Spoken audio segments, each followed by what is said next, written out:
Gentlemen, this is Harlow Wilcox. The curtain has fallen on the first act of the greatest drama the world has ever seen. The second, and we hope the last, World War. Act 2 is going on in the Pacific Theater. In expressing our tremendous admiration and gratitude to our fighting forces, we feel that the best support their efforts until complete and final victory by carrying on with our own jobs as best we can. In this case, our job is to bring a few smiles to the home front and do our small bit toward easing the tension and anxiety in the homes of the men who are not here to laugh with us. So tonight, we present the regular Johnson Wax program as our stars go on the air in a spirit of tribute to the stars in your windows.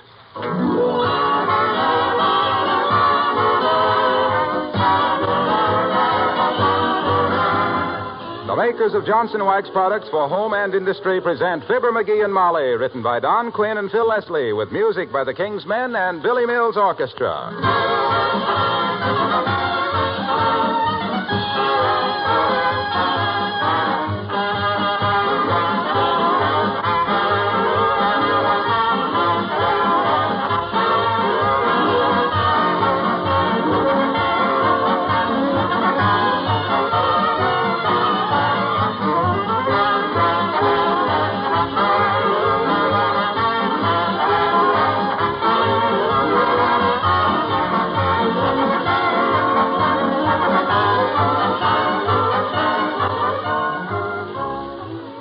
The city of Wistful Vista, having nothing in particular to look backward to, is a very forward-looking community. And with VE Day at hand, the city fathers realized the need for a survey of the housing situation. There wasn't enough money in the treasury for it, but a certain public-spirited citizen has offered to do the job for $50. And here is the certain citizen just getting home from a council meeting as we join Fibber McGee and Molly.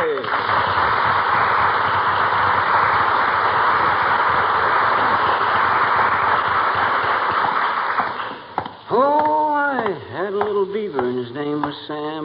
Lost all his teeth, so he couldn't build it. And I had a little turtle that we all called Nellie. Had a shell on her back and another on her tummy. Oh, hello, McGee. I thought you were attending the council meeting at the city hall. I was, but when they busted up for lunch, I left. Got me a job, too. Making a survey of the housing situation. Picked me up a fast 50 snackers doing it, too. Heavenly days, dearie. You get yourself into more kinds of pickles than Mr. Hines ever heard of. Oh, yeah? Don't you think I can handle it? Oh, of course, of course. If you have plenty of time to make a survey like that. Well, I got plenty of time. I don't have to have it finished till 5:30 tonight. 5:30? Why, it's 1:45 right now. So what? All I got to do is find out how many people in Wistful Vista are looking for places to live, and by the simple process... I'll get it. Okay. 79 Wistful Vista, Molly McGee speaking. Who? Oh, yes, he's right here. It's the editor of the Gazette, McGee, Mr. Edelson. Probably wants to send a reporter out for an interview. Hello, Lee. McGee speaking. What's on your mind, kid? The housing survey?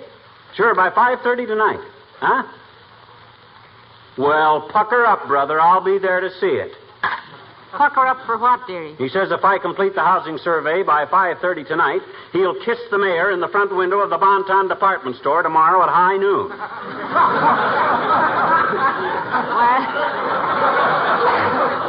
That'll be the first interesting window display the Bonton has had for 5 years.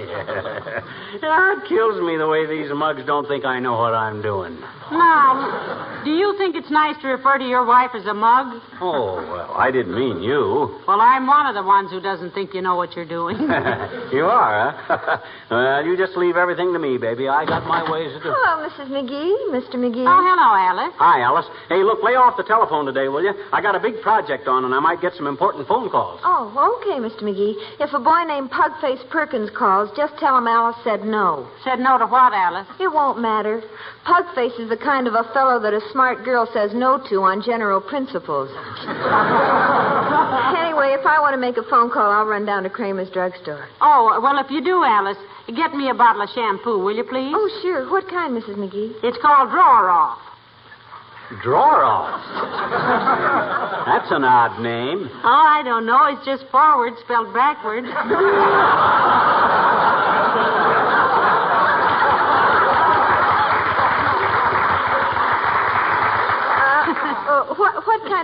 project are you working on, Mr. McGee, if it isn't a secret? I'm making a survey of the housing situation for the city, Alice. Creepers, you've got a lot of work to do, haven't you? Yep. I hear it's so hard to get a room in this town, the squirrels are charging 2 bags of peanuts a night for park benches. I got me a system for handling this thing that's so simple. Probably for me. If it's Pugface, the answer is still no. Hello? Yes, this is Mr. McGee. Who? Oh, yes, Mr. Mayor. What, Mr. Mayor? On my housing survey? Why, certainly, Your Honor. Yes, but Mr. Mayor. Yes, I know, Your Honor, but. Look, go fry a pig, will you, Jake? Was that really His Honor? Yeah, His Honor. Very honest guy. Bought his way into the office and paid himself back inside of 3 weeks. Say, Alice, will VE Day make any difference in your job at the airplane plant? Well, not till the other half of the war is over, Mrs. McGee. You see, I figure it this way. If Europe is morning and Japan is afternoon, VE Day is just the whistle blowing for lunch. You're absolutely right, Alice. It ain't fair to the players to go home after the first game of a doubleheader. Speaking of homes, dearie, do you think you'll get to first base with this housing survey by 5:30 tonight? Creepers, he'll have to work awfully fast. Oh, yeah? Well, I guess you've forgotten what a fast thinker I am in emergencies, I guess. Remember the time my car got stalled on the railroad crossing? No, I don't. Oh, what happened, Mr. McGee? I'm glad you asked me that, Alice. I was going to tell you anyway, but this makes it smoother. Well, sir, my car got stalled one night on a railroad crossing. Pitch black night. Couldn't see your face in front of your hands. All of a sudden, I hear the Midnight Express whistling for the crossing. Quick's a flash. I leaps to the ground, tore off my necktie. Why did you tear off your necktie? I got it for Christmas, just waiting for a dark night to get rid of it. Got it with a bottle of drawer-off shampoo.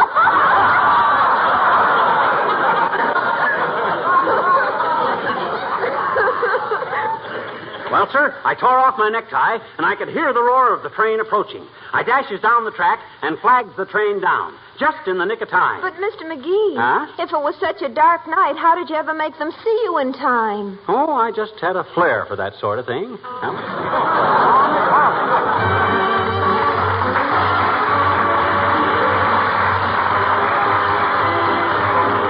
Billy Mills at the orchestra and Tico Tico.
McGee, I'm worried. What about, Snooky? Well, here you sit doing crossword puzzles, and you're supposed to have a survey of the housing situation in Wistful Vista finished by 5:30. What time is it now? 5 minutes to 4. My gosh, time sure drags, don't it? Oh. Hey, what's a 5-letter word meaning a large carnivorous feline animal? Tiger. Tiger, eh? No. That can't be right. Got to have a J in the middle of it. On account of the perpendicular word is agent.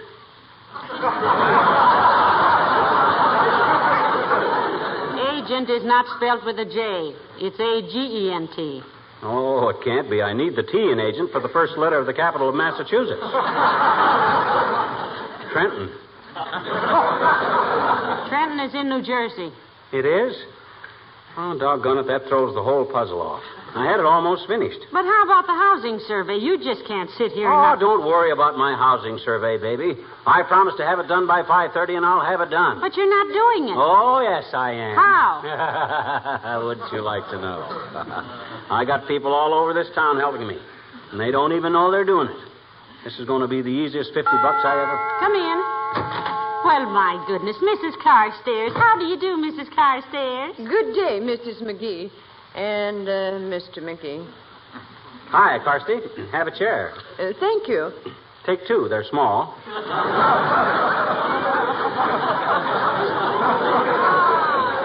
By comparison. Oh, McGee, I don't think Mrs. Carstairs is so large. You know, those mink coats make anybody look lumpy. Well, Mr. McGee must be wearing his minks under his suit. Oh, yeah? Well, if I hadn't fought the Battle of the Bulge any better... Can I brew you a slug of tea, Mrs. Carstairs?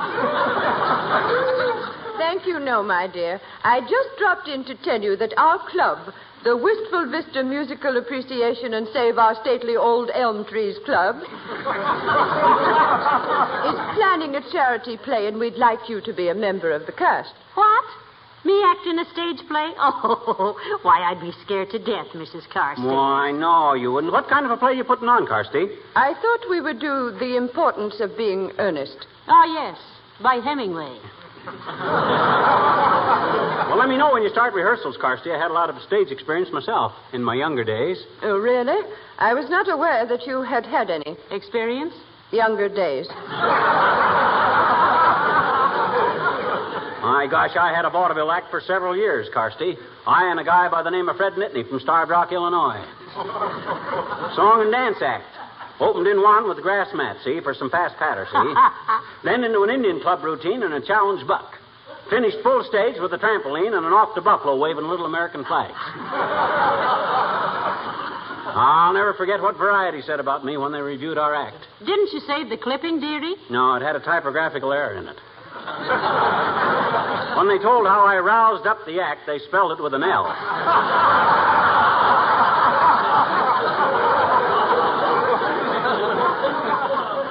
One of our club members has written a play which we might do. It's a moral lesson on drinking in the English upper classes. Oh, what's the title of it, Mrs. Carstairs? Lady Chatterley's Liver, I believe. Well, do think it over, Mrs. McGee. Good day. Good day, Miss Carstairs. Aye. Great play, that. Boy, what an actress she'll make. Be all right in moving pictures, too. All we'd have to do is photograph her through the white of an egg. Well, personally, I think she's very aristocratic looking. Yeah, I like the way she looks down her nose at me. And with her nose, it's like sighting a squirrel rifle. Well, never mind, Mrs. Carstairs. What are you going to do about that housing survey? Do? Why, nothing. Just wait. Wait for what? For the results. But how on earth are you going to get results just sitting around here? Heavenly days, you've only got till 5:30, and it's almost 4:30 now. Is that all? Oh, I still got time to finish this crossword puzzle. Oh, dear. What's a 10-letter word meaning creature with large horn growing from front of head? How many letters in Harry James? 1, 2, 3, 4, 5, 6, 7, 8, 9, 10. Oh, that's it. Oh, boy. Hello, folks. Hey, you going bowling tonight, pal? Nope, I can't, Junior. I'm working on a little job of work for the city. He's making a housing survey, Mr. Wilcox, he says. Oh, come on. Let's go bowling. You can't finish a housing survey in one day. Oh, I got to. I promised the mayor I'd have it finished by 5:30 tonight. 5:30? Well, it's after 4 now. That's what I keep telling him, Mr. Wilcox, but he just sits there and he smiles at me like an old Egyptian... Like an old Egyptian. Yes. Look, haven't you tackled something a little big for you this time, pal? How can you make a survey survey of a town this size in an hour and a half. Don't underestimate me, Junior. I got resources you never even dreamed of. Well, the tracks are all closed, so what good are they? What good or what? His racehorses. I didn't say racehorses. I says racehorses. And if I'm smart enough to handle this job without running myself bow-legged, whose business is it? No danger of you running yourself bow-legged, dearie. You're so knock-kneed that when you walk upstairs, it looks like you just won a Charleston contest. That's besides the point. What I mean is I got executive ability. I know how to delegate my work. You suppose the president of U.S. Steel spends his working hours peeking into blast furnaces? Well, maybe not, but... You suppose Mr. Campbell cooks all that soup himself, personal? It's organization that counts, Junior. All an intelligent executive has got to do is sit back and tabulate results. Well, unless you get busy, McGee, you'll be able to tabulate your results on the fingers of a boxing glove. Besides, Junior, the bowling alley probably won't be open V.E. Day, you know. Sure it's open. My cousin runs it, Big Frankie Wilcox. And he says he'd keep open on V.E. Day if he had to close every other day in the year. Why, Mr. Wilcox? Well, Big Frankie says there's a lot of soldiers and sailors in town that need inexpensive recreation, like bowling. He says he'd feel like a rat slamming the door in the faces of those fellows that made this day possible. And some of them on their way to the Pacific to do some more fighting. He says today they can all bowl free. Well, good for Big Frankie. Incidentally, are all your relatives named Big this and that? All but my cousin Albert. He's known as that Big So-and-so. You sure you won't go bowling with me, pal? He's got to keep his promise to the mayor, Mr. Wilcox. I'm sorry, Junior. Just tell Big Frankie I admire his doing business as usual on V.E. Day. Do the newspapers know how he stands on that? The reporters were talking to him this morning. They're going to. Going to what? Right up his alley. So long, kid.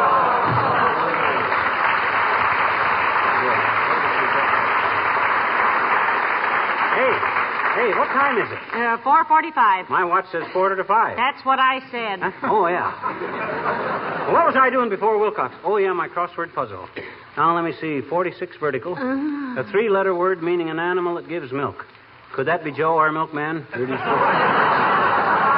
they're referring Look, to? sweetheart, you've got just 3/4 of an hour to make your housing survey. Aren't you going to do something? Do what? Do anything. Go out and survey a house. Survey 2 houses. How on earth can you earn your $50 sitting there with a crossword puzzle? Now. Take it easy, kiddo. Take it easy. Oh. I know what I'm doing. I told you I had this thing organized. All I got to do is wait for the result. But what have you done to get results? That's the secret of the whole thing. If I was to give away my professional methods, I'd be... Come in. Oh, hello, Dr. Gamble. Hello, Molly. Hello, fossil puss. Hi, Aerosmith. What's new in the world of medicine? As if you'd know. Oh, I managed to be conversant with modern medical techniques, my boy. Did you know that I discovered a new method of removing fish bones? My goodness, Doctor, how do you do it? Just hand the plate to the head waiter and say, take the bones out of this trout, will you, buddy? Saved myself many a bad moment that way. Yeah, and if the waiter charges as much for operating as you do, Capsule Happy, you'd better stick to spaghetti. Oh, I don't know. What's the matter with you, Molly? You're as jumpy as a newsreel of Wilson's inauguration. Well, I don't know, Doctor. I guess I'm just jittery about McGee's job. McGee's job? Don't tell me little Dynamo here has lowered himself to the ranks of labor. What short-sighted organization was desperate enough to take a chance like that? I'm doing a job for the municipality, Doctor. Making a survey of the housing situation. And he's supposed to have it done by 5:30 tonight. That gives him about 35 minutes, and he hasn't even been out of this house. If you expect me to fall on my clean-cut features in surprise, I'm sorry to disappoint you. It's a typical McGee enterprise. But aren't you extending your cervical vertebrae a trifle, droopy? My what? I said, aren't you sticking your neck out a little? That's what I've been telling him. Doggone it, I'm getting sick and tired of being told that. Just because I got my job systematized, everybody thinks I'm going to be a flop. Don't anybody give me credit for anything? Nobody who ever gave you credit for anything would. He says he's going to have the results by 5:30, Doctor, but for the life of me, I don't see how he's going to do it. Well, I don't have to tell every Tom, Doc, and Molly how I handle things. I got my methods. Look, Frog Leg, are you doing this as a labor of love, or are you by some miracle being paid by the city for the project? He's getting $50 for it, Doctor. In cash. $50? Yes. That does it. When I think of the acres of human flesh I have to poke, prod, and puncture for $50, and you getting the same stipend for sitting here on your gluteus maximus, I'm tempted to hock my stethoscope and start a hot dog stand. Don't do it, Fatso. Don't do it. You couldn't cut the mustard.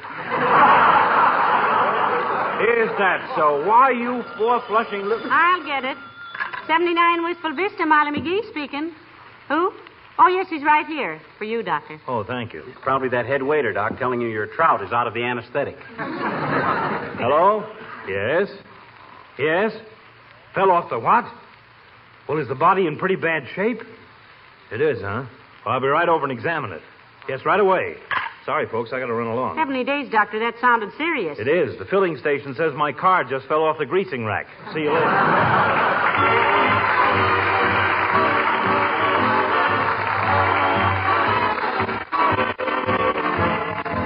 The King's Men and his rocking horse ran away. I came home early this evening, took off my shoes to rest my feet. I stretched out on the sofa and was just dozing off to sleep. Bang went the bridge, slap down went the table, crash went the china tray. Our Willie couldn't help it, his rocking horse ran away. Rip, rip went the curtain, wham went the window, crunch went the new buffet. I had to tell his mother, his rocking horse ran away.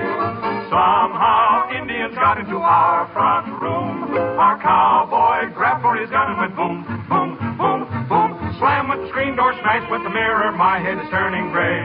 He smiled, then what's the difference? And maybe on Father's Day, he'll remember when his rocking horse ran away.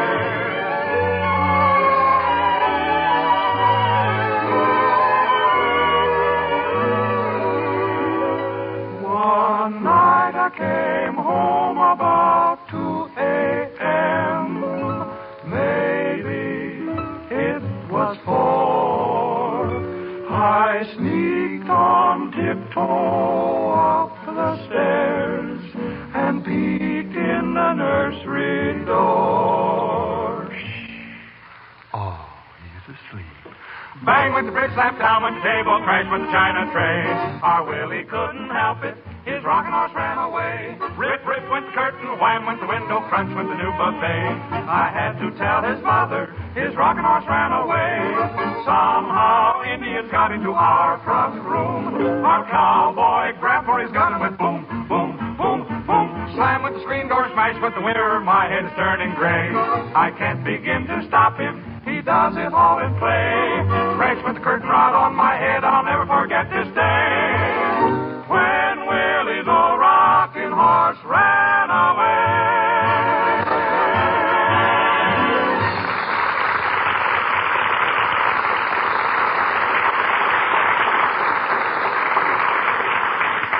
Let me see. 37 horizontal. A 5-letter word meaning... McGee. That's it, McGee. How do you spell it? Oh, for goodness sakes, please. Huh? Please what? It's 18 minutes after 5. Do you realize that? Certainly. You notice how much later it gets dark these days? Summer will be here before the people in the city... Oh, darling, don't do this to me. You Huh? got about 11 minutes to finish your housing survey, and you haven't stirred out of that chair all afternoon. Oh, forget it. I'll have the complete results any minute now. Just relax, kid. 41 horizontal. A 36-letter word. Oh, I can't stand this. I've got to have somebody to talk to. Oh, Beulah! Beulah! Somebody bawl for Beulah?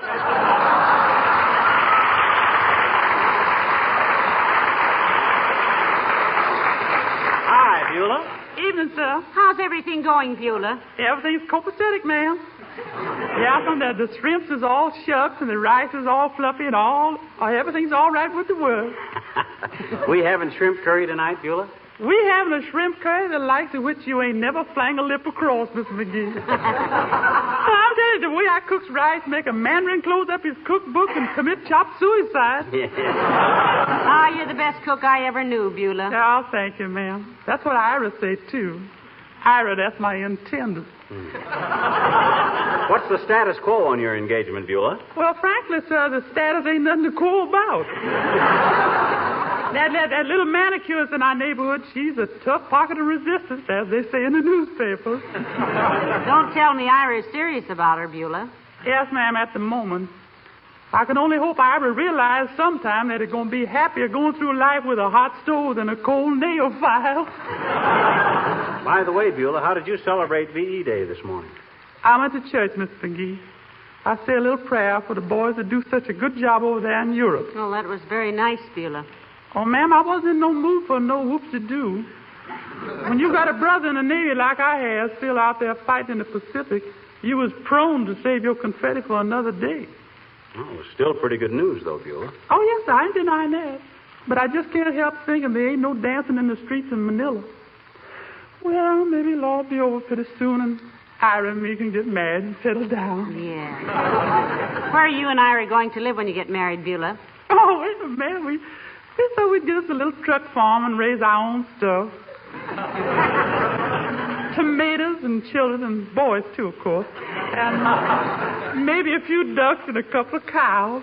Ah, ducks and cows. That's the thing, Beulah. The perfect midnight snack. Midnight snack, sir? Yeah, quackers and milk. Oh. Quackers and milk, ducks and cows.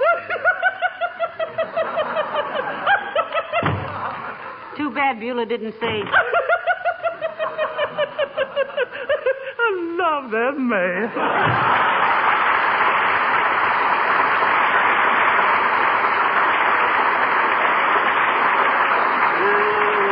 Let's see, where was I? Oh, yeah, 29 vertical, a three-letter word meaning... McGee, you just have 3 minutes. 3 minutes for How what? can you sit there and be so calm? Heavenly days, you promised the city you'd have that housing survey done by 5:30, and here it is 5:28, and you... My goodness, what's that? What's what? Listen. Heavenly days, it's out in front, McGee. Look. What are all those people out there for? Aha, those are my results, kiddo. Quick, how many are there? Why, there's hundreds of them, and they're all looking at our house. McGee, what's happening? Get a pencil, quick. Help me count them. Check them off as they come up the walk. I see at least 100, 125, 220. More like 325. Swell. Call it 400 in round numbers. Or maybe I ought to sit... Uh-oh. Hello? Oh, Mr. Mayor? Yeah, it's all finished. Right on time. Yep. You need homes for 405 people. That's correct. Yep, 405. Okay, Jake. I'll be right down to pick up the check. McGee, what on earth did you do? I just stuck an ad in the paper, that's all. Room for rent, 79 Wistful Vista. Call in person, 5:30. Come on, let's get out the back door and go collect that $50.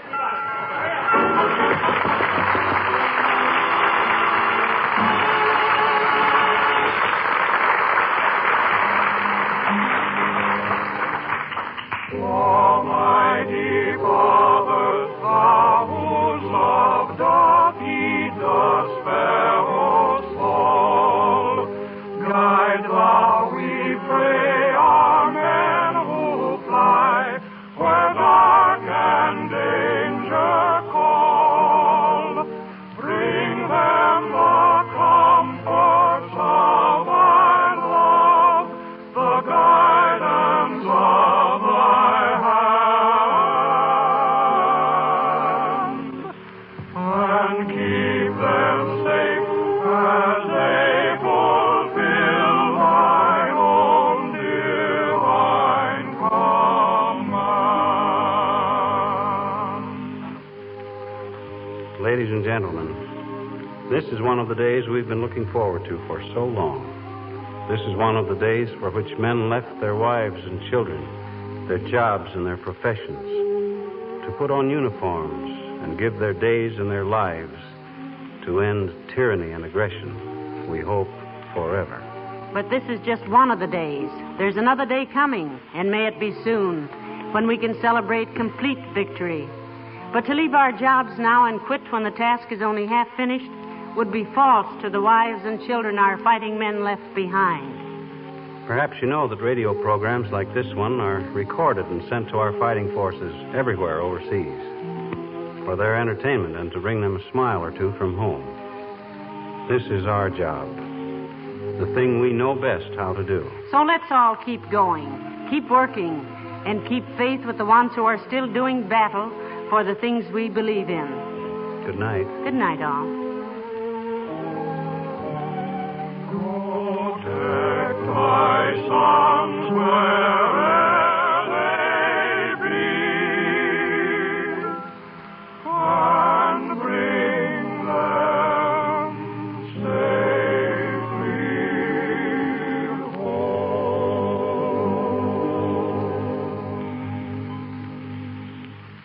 This is the National Broadcasting Company.